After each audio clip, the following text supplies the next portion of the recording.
Bonjour à tous, bienvenue dans cette nouvelle vidéo. Alors c'est Louis et dans cette vidéo on va parler de ce qu'est la page d'accueil et principalement de la page d'accueil optimisée pour vos visiteurs ainsi que pour Google. À la fin de cette vidéo, vous serez capable de créer une page qui soit vraiment claire, propre, précise et qui plaise à tout le monde et qui s'assure aussi de vendre derrière parce que j'imagine que si on fait cette page d'accueil, c'est qu'il y a un but derrière ça. Alors, avant de continuer, il faut savoir que la page d'accueil a 4 rôles possibles. Le premier, c'est le rôle d'un portail, c'est-à-dire que cette page va mieux vous cibler pour vous faire accéder aux services dont elle a besoin. Notamment, je pense aux banques. Lorsque vous allez sur une banque, vous avez particuliers, professionnels et d'autres catégories. La banque vous cible un peu mieux et vous fait accéder aux services en question. Vous allez avoir les pages de news, notamment Orange, Yahoo, MSN. Vous allez avoir donc des news, vous allez avoir plusieurs possibilités, notamment les mails en général. Bref, beaucoup de choses. Les pages satellites. Alors une page satellite, c'est quoi? C'est simplement une petite page d'accueil qui vous dit bonjour, je suis telle personne, basta. Il y a juste 2 phrases, c'est clairement impossible à référencer. On voit ça souvent chez les photographes. Et la dernière page, ça va être la page de présentation d'entreprise. C'est clairement celle qu'on vise. Alors, comment faire en sorte qu'une page soit bien? Pour ça, je vous ai listé 9 éléments qui sont dans la page avec 9 conseils. En rouge, vous avez les éléments. En noir, vous avez des conseils que je vais apporter. On va commencer par parler des éléments dans un premier temps. Alors, on a le logo. Le logo n'a pas vraiment d'importance en soi d'un point de vue référencement naturel, mais il est important qu'il soit bien travaillé, qu'il soit joli. Comme ça, vos visiteurs reviendront plus simplement. Deuxième élément, ça va être le menu. Alors, un menu, de quoi il se comporte? Généralement de plusieurs liens, avec des fois des menus déroulants. D'accord? Première chose à savoir ici. Combien d'éléments? On va en mettre 7 plus ou moins 2. Selon la loi de Miller, donc c'est une loi en fait d'un ergonome simplement, qui explique qu'on retient mieux 7 chiffres. Le chiffre 7 est superbe. Donc 7 plus ou moins 2. Donc l'idéal c'est d'avoir 7 plus ou moins 2 éléments ici. Alors pour ma part, je ne conseille pas de dépasser 7 parce qu'au-delà, vous vous rapprochez trop du logo et vous allez avoir peut-être des bugs sur votre responsive design. Entre 7 et 5 liens, c'est très bien. Alors pensez aussi également à simplifier votre navigation, faire en sorte que votre visiteur s'y retrouve. S'il ne s'y retrouve pas, c'est fichu. Il ne restera pas sur votre site parce qu'il n'arrive pas à aller sur la page dont il a envie. Troisième élément, c'est le fait de présenter son activité. Alors là, pour le coup, j'ai dessiné une petite vidéo. Alors c'est sympa de faire une petite vidéo, ça marche très bien. On y reviendra un petit peu plus tard dans la vidéo lors des conseils que je apporterai. Mais en gros, le but de cette vidéo ou de cet élément qui sera placé là, c'est de présenter rapidement votre entreprise, ce que vous faites. Ok? Quatrième élément, ça va être un call to action. Généralement, il y a un titre, 2-3 phrases pour expliquer quelque chose, et là vous allez avoir un bouton. C'est un bouton qui amène à l'action. Ça va peut-être être le fait d'acheter, de donner son adresse email, de remplir un sondage, bref, selon votre stratégie. Il faut amener le visiteur à faire une action. Cinquième élément, la présentation de vos services ou bien de vos produits. Alors, ce que j'aime bien faire, c'est des petits visuels ici avec du texte en dessous. Ça marche très bien. Par exemple, moi, en tant que référencement, par exemple sur mon site, en tant que consultant SEO, je vais proposer mes services de consulting, mes services de formation en ligne et aussi ma chaîne YouTube. Je pourrais même en mettre d'autres avec un blog, bref, d'autres possibilités. Mes 3 éléments principaux sont mis là. Le 6e élément, ça va être la FAQ. Hop, il manque un petit... Hop, voilà. La FAQ, pourquoi? Alors, on va poser simplement les questions les plus posées par vos visiteurs, par vos clients.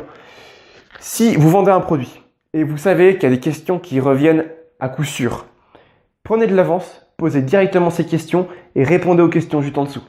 Comme ça, vous anticipez déjà des questions que les gens peuvent vous poser et ça peut également les inciter beaucoup plus à l'achat.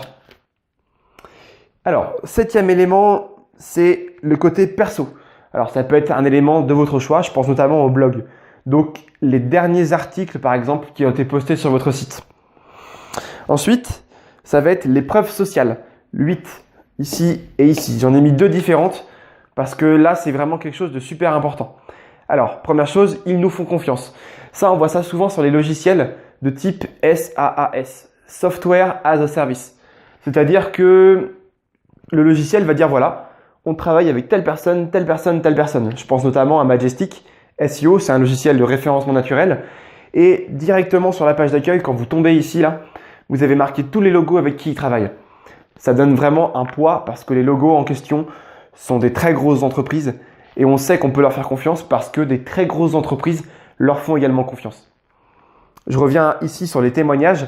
Alors les témoignages, ça permet aussi de donner un peu plus de crédibilité. Et vous avez encore une autre possibilité, c'est des résultats. Prenez directement une photo. Ça peut être, je ne sais pas si vous êtes constructeur de maison, prenez une photo d'une maison que vous avez faite. Montrez l'intérieur, montrez l'extérieur. Et là, vous allez vraiment montrer à vos clients que vous avez du potentiel et également que vous êtes bon dans ce que vous faites. Dernier élément, ça va être les coordonnées. N'hésitez pas à mettre des coordonnées, notamment une adresse email, des adresses simplement physiques, un numéro de téléphone. Au moins un de ces trois-là pour qu'on puisse vous poser des questions, vous contacter. N'hésitez pas également à faire un petit lien contact, aussi bien dans le menu que dans le footer. Alors le footer, simplement, c'est pour dire pied de page, c'est le mot anglais. Maintenant, je passe aux conseils. Le premier conseil, alors je l'ai mis à l'extérieur parce qu'en fait, il n'est pas vraiment visible en soi dans la page d'accueil. Ça va être le fait d'avoir une page qui soit claire, précise et concise. Il ne faut pas qu'il y ait trop de contenu. Si vous avez trop de choses dedans, on se perd. Okay ? Il faut que vous soyez concis. Alors pour être concis, combien de mots il faut au final dans cette page d'accueil ? De ce qu'on voit du net, Yoast dit au minimum 300 mots dans une page d'accueil, dans une page quelle qu'elle soit. Yoast, c'est un petit plugin sur WordPress qui sert à optimiser votre référencement. Et sur certains articles dans le web, j'ai vu que le maximum à avoir dans une page d'accueil, c'était 1000 mots. Concrètement, pour ma part, je recommande d'avoir entre 400 et 600 mots. Okay ? Là, vous avez quelque chose de pas mal, vous n'avez pas trop de contenu, ni trop peu. Ensuite, élément numéro 2, ça va être les mots-clés.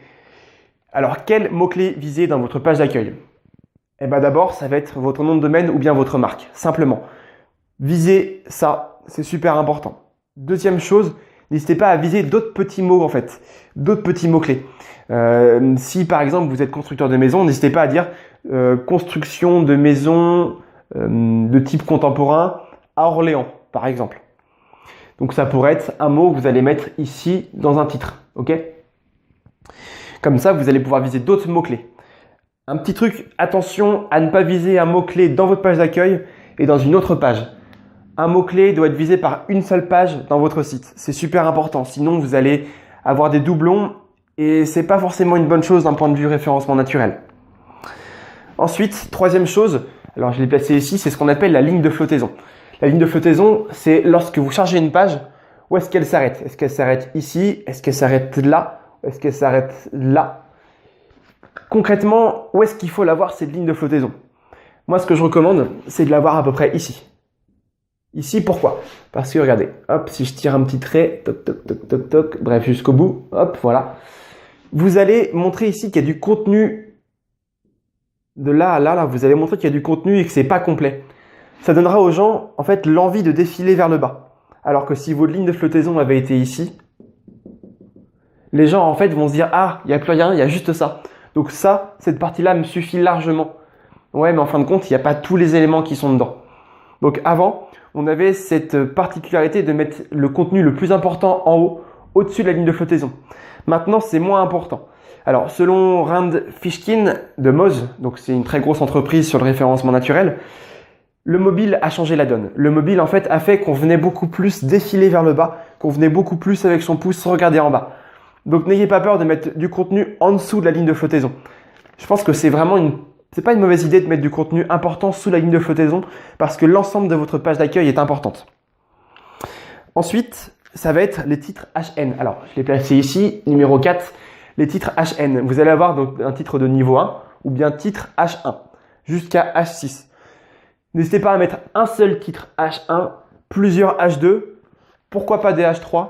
Généralement, les H4, on n'en a pas besoin. D'accord ? Alors, toujours un H1 qui découle d'un H2. Le HD découle vers le H3. Jamais du H1 au H4, par exemple. D'accord ? Ensuite, la balise title. Alors également, elle est encore non visible. C'est ce qu'on voit comme titre dans les résultats de recherche ou bien dans l'onglet du navigateur. lorsque vous avez au-dessus un onglet là où vous avez toujours le petit titre qui est affiché. Alors pour ça, le titre HN, alors faites vraiment en sorte qu'il soit clair et qu'il décrive l'ensemble de vos services sur votre site.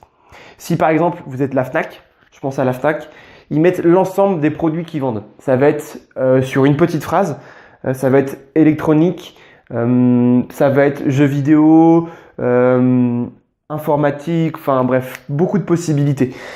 Donc eux décrivent l'ensemble des catégories des produits qu'ils vendent. Sur votre titre de page d'accueil, vous devez donner aux gens l'impression, l'idée de tout ce qu'ils vont voir sur votre site. Ensuite, alors le numéro 6, là c'est pour les visuels. N'hésitez pas à mettre des photos qui parlent, souvent avec un petit titre ici et un petit peu de contenu. Ça marche super bien et ça donne vraiment ce côté imagé aux gens, ils arrivent mieux à imaginer et ça les plaît encore plus que s'il y avait que du texte. Si vous avez une page d'accueil avec que du texte, les gens vont s'ennuyer comme pas possible et ils vont partir et ils ne resteront pas. Ensuite, les vidéos. Alors, les vidéos, je pense que c'est vraiment quelque chose qu'on loupe en France. On manque d'entreprises qui communiquent avec de la vidéo. C'est super important. Et vous regardez la télé, c'est quelque chose que les gens regardent beaucoup parce que c'est animé, ça leur donne de la voix, des visuels et c'est beaucoup plus vivant qu'un texte. Vraiment, la vidéo, si vous pouvez, quel que soit votre domaine dans lequel vous travaillez, n'hésitez pas à faire une vidéo. Il vaut mieux faire une vidéo qui soit pas bonne que ne rien faire du tout. Vraiment, la vidéo a un impact hyper fort. Sur mon site également, vous avez une vidéo et vous avez aussi ce genre de choses-là avec un titre, deux petites phrases et un call to action, donc un appel à l'action. Alors, ensuite, les liens. Numéro 8, on arrive ici. Là, pourquoi j'ai mis ça ici? Parce que je voudrais faire vraiment une parenthèse, mettre l'accent sur les liens qui sont dans les footers. Vous verrez beaucoup de sites avec un footer où il y a plein de liens dedans. Le problème, ce qui se passe, c'est que ce footer, il est visible sur l'ensemble du site. Donc, vous avez toujours les mêmes liens qui se répètent dans l'ensemble de vos pages. Le souci avec ça, c'est que vous allez en fait distiller la puissance de vos liens. Un lien envoie, on va dire, une sorte de force. On appelle ça le jus. Le jus de lien. C'est bête, ça paraît bizarre. C'est comme un jus de fruits, mais sauf que là, c'est du jus de lien. Le jus, en fait, est réparti selon le nombre de liens. Si vous avez 5 liens sur une page, vous envoyez en fait 20% de la force dans chaque lien. Si vous avez 5 liens ici et 20 dans votre footer, vous allez diviser la force du lien par 25. Donc, vous perdez vraiment de la puissance de lien. Et je vous incite vraiment à mettre le moins de liens possible. Généralement, on mettra contact, mention légale, peut-être des CGV, donc conditions générales de vente, ou même des CGU, conditions générales d'utilisation. La loi nous impose de mettre ces éléments-là dans votre footer. Le reste, mettre plein de liens, ça n'a pas d'intérêt. Normalement, vos liens se trouvent ici. Alors, on fera une exception pour ce que je dis, pour les très gros sites qui ont des milliers de pages. Lorsque vous avez des milliers de pages, je peux comprendre qu'on puisse mettre des liens dans le footer. Pour des sites de taille moyenne ou petite, oubliez directement les liens dans votre footer, pardon. Et dernière chose, hop, je l'ai mise ici parce qu'on ne la voit pas, c'est la métadescription. Alors la métadescription, c'est quoi? C'est le petit texte qu'on voit dans les résultats de recherche. Ça permet de motiver le chercheur, la personne qui cherche sur Google, à venir cliquer sur votre lien et non pas sur celui d'un autre. C'est un petit texte qui doit convaincre. Alors, d'un point de vue référencement naturel, il n'a aucun poids. La seule chose, c'est qu'il permet de venir cliquer sur votre site. Il ne faut vraiment pas la négliger parce qu'elle a un intérêt. Elle a aussi un poids, on va dire, un effet indirect sur votre référencement naturel. Parce qu'elle va jouer sur votre taux de clic. Le taux de clic, c'est le nombre de fois où on va venir cliquer par rapport au nombre d'impressions. En gros, si je recherche 50 000 fois la requête, votre résultat va s'afficher 50 000 fois. Et du coup, on va calculer le taux de clic qu'il y aura sur la page. Les meilleurs taux de clic vont remonter, les plus bas vont descendre. C'est toujours comme ça. Donc, pensez à avoir une métadescription qui soit attirante. Je recommande environ 200 à 320 caractères. Le minimum étant 120 à vraiment avoir. Le fait d'avoir trop peu de caractères, vous perdez en fait en description de votre site. Autant utiliser ce que Google vous met à disposition. Mettez 320 caractères, grand maximum, et minimum 200. D'accord? Alors, j'en ai terminé pour cette vidéo. J'espère que maintenant, vous saurez faire une belle page d'accueil. Si vous avez des questions, n'hésitez pas à venir poser des commentaires en dessous, juste en dessous de la vidéo. Je me ferai un plaisir d'y répondre. En attendant, je vous invite à venir tout au-dessus de la description. Vous allez avoir un lien qui apparaît. C'est simplement pour vous donner accès à 1 heure de formation sur le référencement naturel, mettre en place quelque chose de concret qui va vous ramener des visiteurs sur du long terme. Et cette formation est gratuite. Donc n'hésitez pas à venir la réclamer et vous l'aurez automatiquement en moins de 2 minutes. Voilà, c'est terminé pour cette vidéo. Donc j'espère que ça vous a plu. À une prochaine. Salut!